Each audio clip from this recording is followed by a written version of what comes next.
Hi everybody, my name is Joanne. Welcome to my channel. Um, Another KJ video, I'm afraid. I'm sorry to those that don't follow. However, another day, another filing. Katie Joy has just admitted that there has been service. Well, not service. I don't understand the Minnesota pocket service stuff, but apparently it's not visible. They've just been told it's going to be filed. So it's like, yeah, she says, let's go. Discovery is about to get real. This is not filed in court. They've done pocket service, which avoids the courts in Minnesota. We will vigorously defend the claims. We will file counter suits against them for their pages smearing me. This will not stop coverage of the situation. They're using Lydia's lawsuit against them as defamation made by me. Lydia spoke to me multiple media outlets. You're not a media outlet, Katie Joy. Additionally, they are using statements made by former members as comments I made.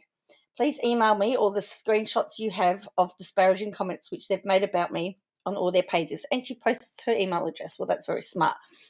But it says that 7M Films and Robert Shin. Then they've also stated, I mean, a couple of these we've wondered whether they are Katie Joy because it says defendant Katie Joy holds herself out as an entertainment. I want to see what that is. But it says exposing 7M and Culty Suck are not me. No clue who they belong to, but I'm not being held liable for accounts that aren't mine. I would have thought they'd know better to know that I don't use alter accounts for publishing.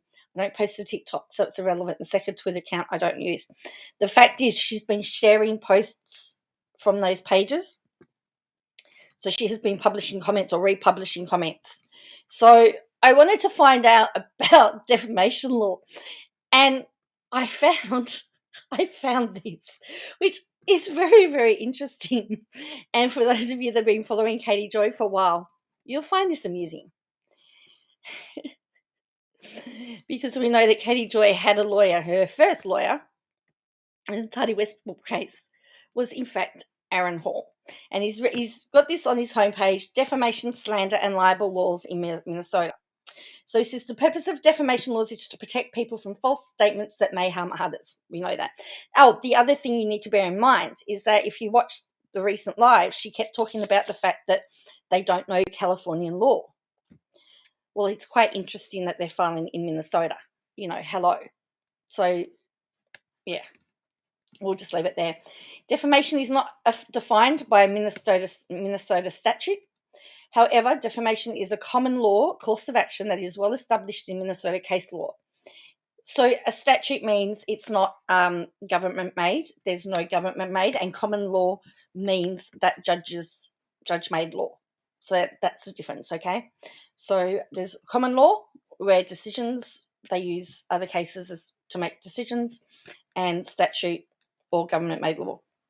So there's no statute that defines. So there's nothing that the government has made to talk about defamation, but common law it's been through the courts and the judges have said, yes, this is defamatory. So it says, in short, defamation is a false statement published to a third party, whether intentional or not, that harms another person's reputation. Publication can be spoken or in written form. The spoken defamatory statement is called slander. A written statement, such as an email, text, or letter, is called libel. In modern times, the term defamation is generally used to describe both libel and slander. And with the event of social media, libel and slander, I know particularly in Australia, is definitely not used. It all comes under defamation. So it says a defamation case can be complicated when pursuing a defamation claim or defending one. For example, defamation cases are usually considered a civil matter or personal injury where money is the usual remedy. However, a defamatory statement can be egregious enough to result in punitive damages. In fact, until a Minnesota statute was struck down as unconstitutional in 2015, defamatory remarks could lead the defendant in jail. The defamed claimant can be either a person or an entity. Additional different standards apply depending on whether the defamed client is considered a private or public figure. Finally, defamation is governed by state law. Different state laws may apply. If the defamation occurred or harmed a resident in another state, the defamation cases tend to be heavily fact-driven. Thorough investigation and discovery is crucial to successful prosecution or defence of a defamatory case. As such, each case must be analysed on a case-by-case basis. He's very thorough, I have to give him that. Now, so let me just tell you. So it's considered personal injury. So it's a tort. Yeah. So here we go. So the elements of defamation. The plaintiff must establish that the defamatory statement contains the following three elements. The statement was communicated to someone other than the plaintiff. The statement was false. The statement must tend to harm the plaintiff's reputation and lower him in the estimation of the community. So if you look at the statements that Katie Joy has made about Robert Shin and 7M, these are the three things that you have to mention. So a defendant is negligent if he or she knew or should have known the exercise of reasonable care that the defamatory statement was false. Negligent is more than not standard of liability. The standard is applied to claimants who are private individuals. On the other hand, a claimant who is deemed a public official or public figure, such as a celebrity, which Katie Joy is not, must overcome a higher burden of proof standard. The highest standard is one of actual malice or reckless disregard for the truth with clear and convincing proof. So these will be her, so these are the defences for defamation. So these are what she could, these are what she will probably plead. The truth, as the opposite of a false statement, true statement, even if defamatory, is absolute defence against defamation. We're seeing in Australia that the media, several media entities in Australia has been sued for defamation by Ben Roberts-Smith, a Victoria Cross recipient, for defamation, and they've pled the truth defence, and let me tell you, the truth is coming out, and it's not pretty. Substantial truth, the claimant will still likely not prevail if the statement is substantially true, despite some minor false or inaccurate information. Statute of limitation. So there's a 2-year statute of limitation, and again, that varies from place to place. Qualified privilege. She may actually use this. However, privileged speech includes statements and official reports, professional reviews, employer's response to an unemployment claim, workers' compensation claim. The defence is usually invoked in the employment context. Qualified privilege would, she might try for qualified privilege as talking about court documents, but only judgments are considered source documents. Everything else is considered secondary. Retraction statute in Australia, it would depend whether they're also putting evidence as well. Retraction statute can be a defence for a newspaper or other media outlets that has published a defamatory statement. So they can, or we call it the apology. In Australia, we call it an apology. So you make an apology and you retract a statement. Opinion defence, the First Amendment protects freedom of speech in the forms of opinions. However, one must be careful what constitutes an opinion. Minnesota allows for general damages such as emotional, mental distress and loss of reputation. Also allows for special damages which include economic loss that is quantifiable. In defamation per se cases, punitive damages are also allowed. Okay, so let me just break this down for you. And my mind has just gone blank. That's the stuff. So I'm just going to pull out my handy dandy. Yes, I know. I don't know everything off the top of my head yet. Isn't that really, yeah.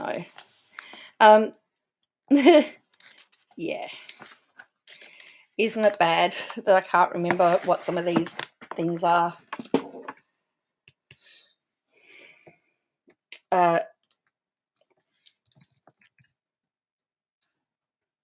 Just pull up my little online. Per se is by or in itself, themselves, stringently. So, in itself.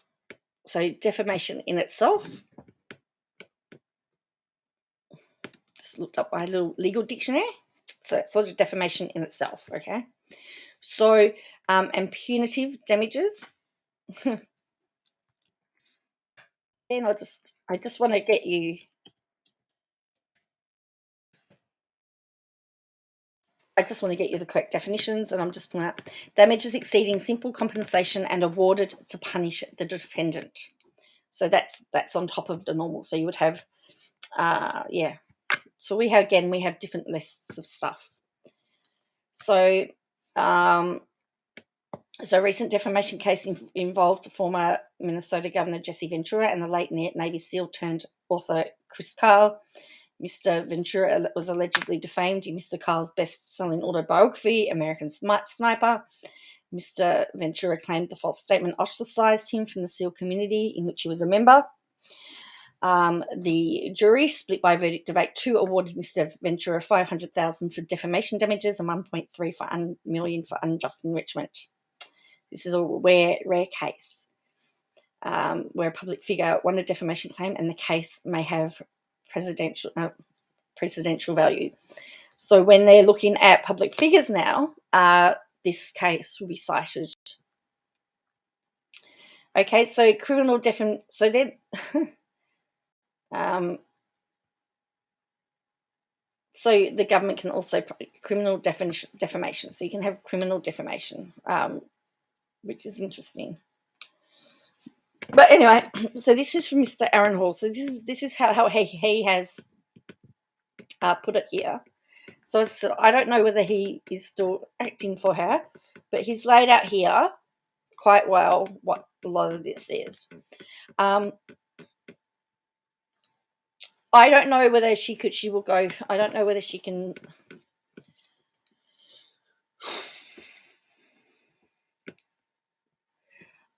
I haven't seen the documents. I've only seen what Katie Joy has posted.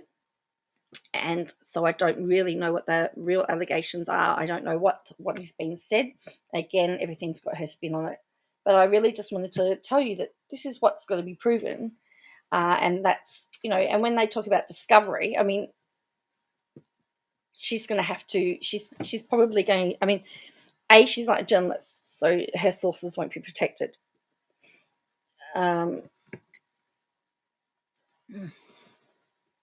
Then she's just posting. She's on a rant here. So while I'm just finishing up here, she's got this.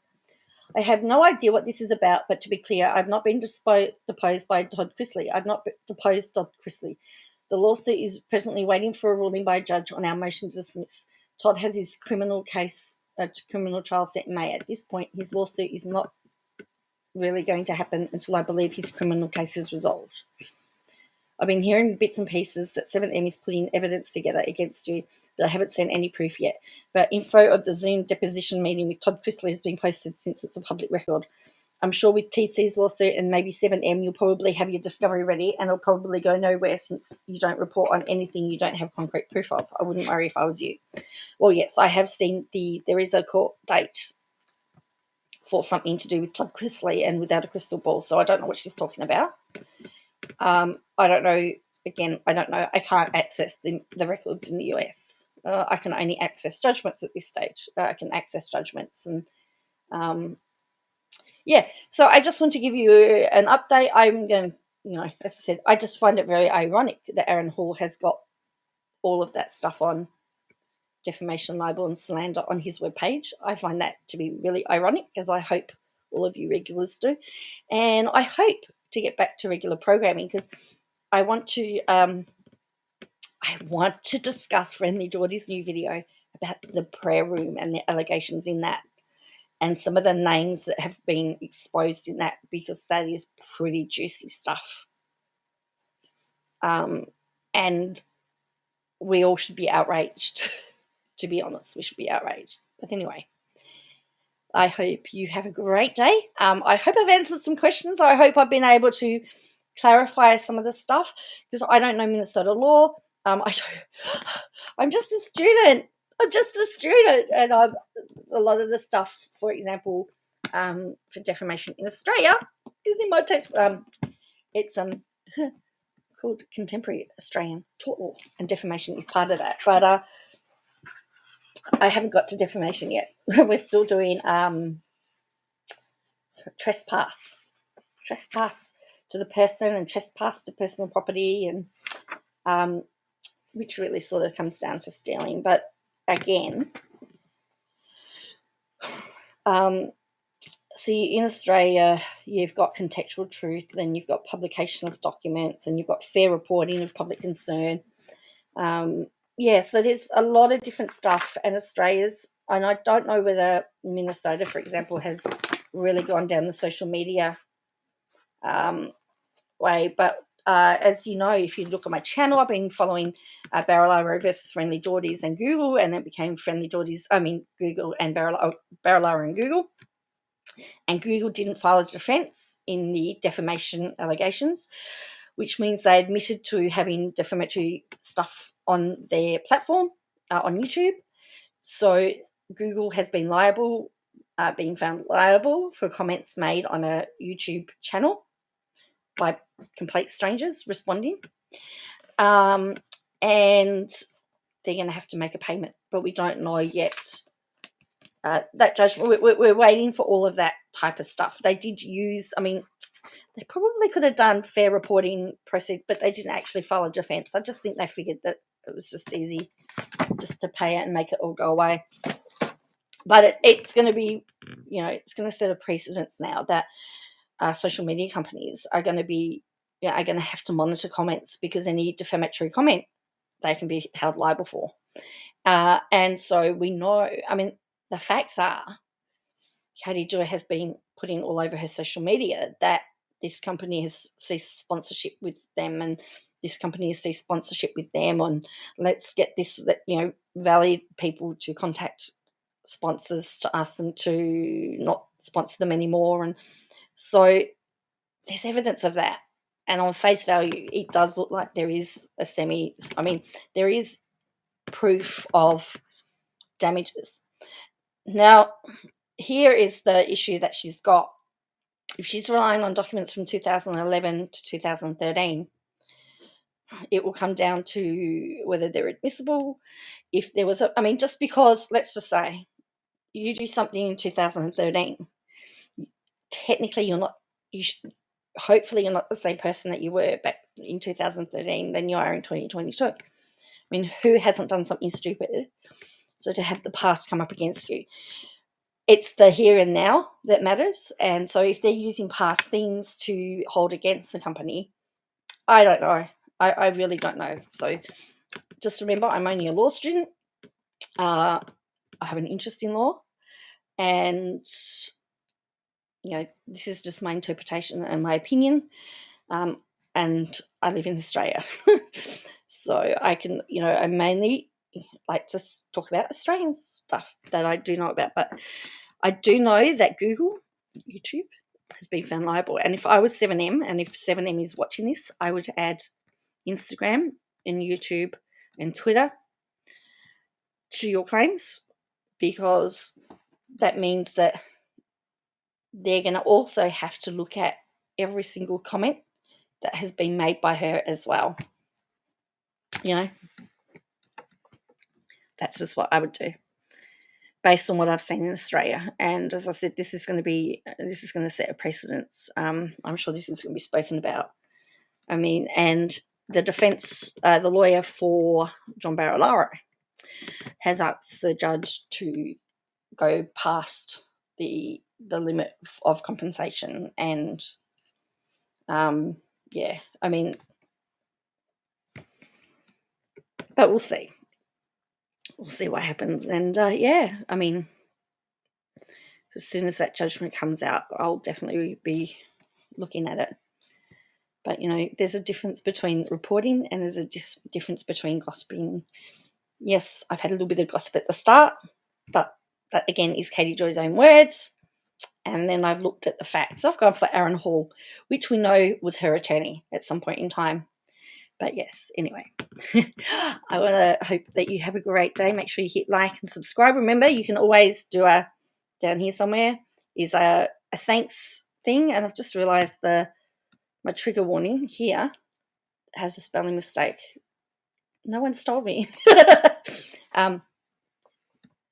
Yeah, you can also like give thanks, and you know, it's like a super chat but on the video.